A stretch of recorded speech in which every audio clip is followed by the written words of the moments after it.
Здравей! Аз съм Иван Калев. А днес ще обсъждаме... Май няма нищо горе. Виж какво хубаво папагалче. Харесва ли ти? Понякога и ние хората сме като папагалите. Повтаряме едно и също. Аз не мога, аз няма да се справя, аз нямам време за себе си, а много искам да отделям.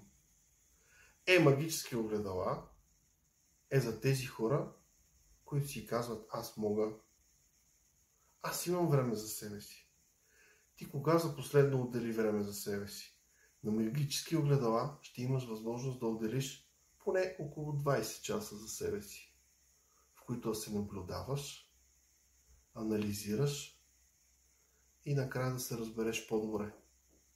За повече информация на сайта. Внимание, внимание!